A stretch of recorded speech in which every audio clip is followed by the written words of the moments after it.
Sidewalk counselors are people who stand outside of abortion clinics and try to offer resources and support to people going in to get abortions. The pro-choice side often portrays these people as people standing outside of clinics yelling abusive things and terrifying women. There are people who do that, and they're a problem. They're not the same thing as sidewalk counselors. In fact, the sidewalk counselors I know find those people infuriating because they're treating women poorly and they're getting them to hurry into the clinic even faster without stopping to talk to anyone.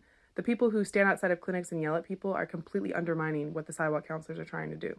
Still, the two groups get conflated a lot, and people who don't know a lot about sidewalk counseling often think that any woman going to a clinic would not want to see a sidewalk counselor and that you're just increasing stigma and emotional difficulty for a decision she's already made her mind up about. It is a mistake to think that. It's true that there are plenty of women who don't want to see sidewalk counselors when they're going into a clinic, and it's true that there are plenty of women who feel very certain about their decision to abort, but it is not true that all of them feel that way.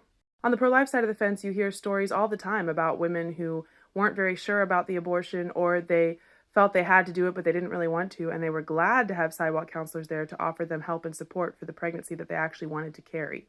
Anyone who is pro-choice, rather than specifically pro-abortion, should support processes that connect women who feel like they have to get abortions but don't necessarily want to resources that allow them to have their child. Here's a specific example from our blog, how Gabriella became a sidewalk counselor outside the clinic where she had her abortion. She explains that she was pro-choice her whole life and she did not want to have kids.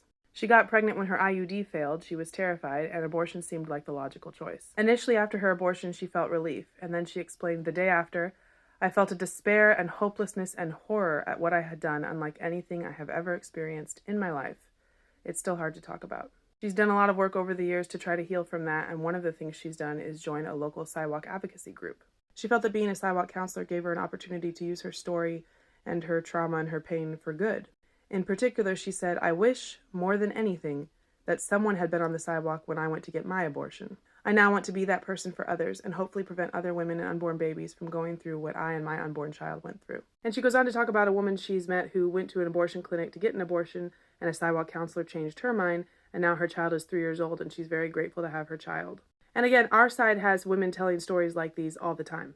Gabriella sidewalk counsels outside the same clinic where she got her abortion because she knows very well firsthand what it's like to be the woman walking into the clinic who wishes someone would give her some other option. I totally understand pro-choice people objecting to people standing outside of clinics and yelling at everyone, and I agree. But if you're pro-choice, keep in mind that not everyone standing outside of a clinic is doing that, and a lot of people standing outside of clinics are offering services, resources, and options that some women walking into clinics would really like to have.